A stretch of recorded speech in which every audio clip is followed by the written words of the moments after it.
नमस्कार, मैं हूं प्रमोद और आप देखना शुरू कर चुके हैं दी-सड़कनामा.com। इस वक्त मैं मौजूद हूं हनुमानगढ़ ज़िले के गोगामेडी में और मेरा आना यहां इसलिए हुआ है कि सुखदेव सिंह गोगामेडी जो राष्ट्रीय राजपूत करनी सेना के अध्यक्ष सुखदेव सिंह गोगामेडी के इस मर्डर मामले को लेकर के, क्योंकि आज उनका पार्थिव शरीर है वो गोगामेडी लाया जा रहा है और आज जो है उनका अंतिम संस्कार होगा। सबसे बड़ा सवाल कि आखिर कौन थे सुखदेव सिंह गोगामेडी। पूरे देश भर में जहां उनको आज श्रद्धांजलि है वो दी जा रही है और ये कह सकते हैं कि गोगामेडी की दुकानें भी पिछले 2 दिनों से बंद है।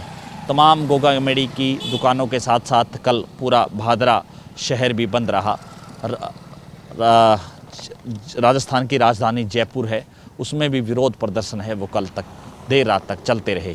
हम आपको बता दें कि सुखदेव सिंह गोगामेडी हैं वो गोगामेडी के ही रहने वाले थे और उनके पिता का नाम अचल सिंह शेखावत हैं, जिनका देहांत है वो पहले हो चुका है। 3 भाई थे ये, जिनमें से बड़े भाई दिलीप सिंह शेखावत है वो गोगामेडी में दुकान चलाते हैं। इसके साथ साथ सुखदेव सिंह है जिनका मर्डर हो चुका है और इनके छोटे भाई श्रीकांत शेखावत जो कि 2022 में लंबी बीमारी के कारण उनका देहांत है वो पहले हो चुका है। सुखदेव सिंह शेखावत 2006 से करनी सेना से जुड़े और उस वक्त चर्चा में आए जब 2008 में फिल्म जोधा अकबर जो है वो आई, जिनमें ऋतिक रोशन और ऐश्वर्या राय ने किरदार निभाया था। उस वक्त करनी सेना ने इस फिल्म का विरोध किया और विरोध करने की वजह ये थी कि इस फिल्म में जो खास करके ये बताया गया कि जो किरदार हैं उनको जो है तोड़ मरोड़ करके उनका जो है किरदार है वो इस फिल्म में दिखाया गया है। और उसके बाद जो कि खास करके जो राजपूत हैं जो संगठन थे और उन्होंने जो है सुखदेव सिंह को है इस पूरे विरोध प्रदर्शन में देखा और लाखों लोग हैं उनको सुनने के लिए पहुंचे। उनके कई भाषण हैं वो सोशल मीडिया पर भी खूब वायरल हुए और चूँकि लाखों की भीड़ है उनको सुनने के लिए पहुंच जाया करती थी। और हम आपको बता दें कि उसके बाद वो लोकेंद्र सिंह कालवी जो कि राजपूत करनी सेना चलाते थे, उनके साथ वो शामिल हो गए और उनकी पत्नी शीला कंवर जो कि करनी सेना से ही जुड़ी हुई है और शीला कंवर हैं वो भादरा में रहती हैं।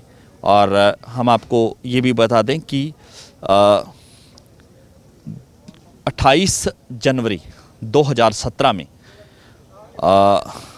फिल्म आई पद्मावत और इस फिल्म में भी जो कि झगड़ किले में जो है सीन चल रहे थे, तो उस वक्त किसी ने उनको सूचना दी कि पद्मावत फिल्म में जो रानी पद्मावती है उसका किरदार है वो उसके साथ छेड़छाड़ की जा रही है। तो वो वहाँ पे पहुँचे अपनी पूरी सेना के साथ और वहाँ पे जो फिल्म के जो आर्टिस्ट थे, उनके जो गार्ड्स थे, उनके साथ उनका जो है विवाद हो जाता है और संजय लीला बंसाली जो उस फिल्म के डायरेक्टर थे उनको सुखदेव सिंह है वो थप्पड़ मार देते हैं और उस थप्पड़ की गूंज पूरे देश भर में जो है आग की तरह फैल जाती है। हालांकि ये भी बताया जा रहा है कि वो थप्पड़ है वो सुखदेव सिंह गोगामेडी ने नहीं मारा था, लेकिन चर्चा ये पूरी चली।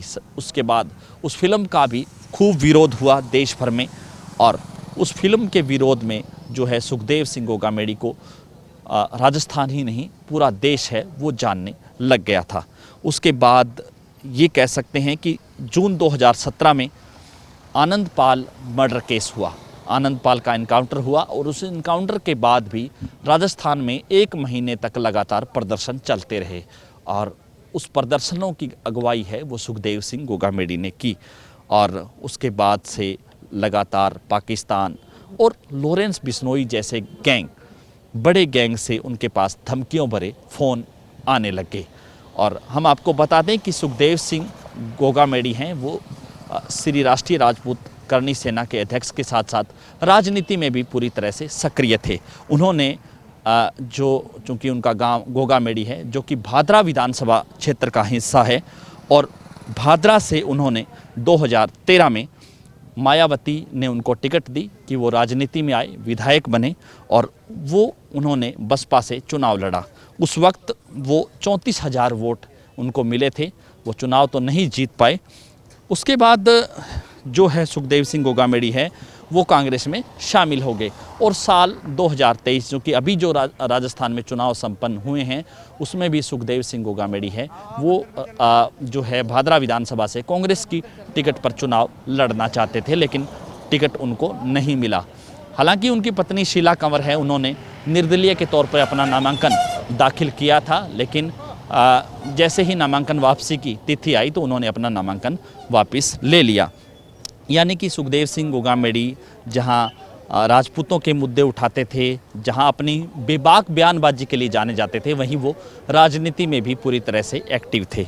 और चूँकि ये भी बताया जा रहा है कि उनको जो है लगातार धमकियां हैं वो मिल रही थी और जयपुर में भी वो जो है एडीजी से भी कई बार मिले, उनको सुरक्षा की जो है मांग की, लेकिन सुरक्षा उनको नहीं दी गई। लेकिन आज ये कह सकते हैं कि जिस तरह से उनका मर्डर हुआ, दिन दहाड़े ये घटना जयपुर में हुई, पूरी तरह से चाहे सरकार की बात करें, चाहे देश के सुरक्षा व्यवस्था की बात करें, तो पूरी तरह से कई सवाल है वो पुलिस पे खड़े कर दिए हैं। हालांकि इस पूरे मामले को लेकर के अब एफआईआर दर्ज हो चुकी है, कई लोगों के नाम भी सामने आ गए हैं, कई गैंगस्टरों ने भी अपनी जिम्मेदारी ली है कि इस पूरे मर्डर केस की जिम्मेदारी वो लेते हैं। यानी कि लगातार एक के बाद एक परतें खुल रही हैं, लेकिन सुखदेव सिंह गोगामेड़ी यानी कि 2006 से लेकर के 2023 तक लगातार राजस्थान ही नहीं पूरे देश भर का जाना पहचाना चेहरा था और लगातार उनकी लोकप्रियता बढ़ती जा रही थी, जिसको लेकर के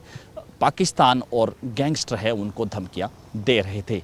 ये भी बताया जा रहा है, कई गैंगस्टरों ने ये भी लिखा कि वो अपने हमारे दुश्मनों से मिल चुका था, उनका सहयोग करता था और जो है इसीलिए जो है उनका जो है मर्डर किया गया है। ज़्यादा से ज़्यादा इस वीडियो को आप शेयर जरूर कर दीजिए, तमाम लोगों तक की जानकारी पहुँचे। इस पूरी वीडियो को लेकर के आप क्या सोचते हैं, आप राय है अपनी जरूर दे सकते हैं। बहुत बहुत शुक्रिया।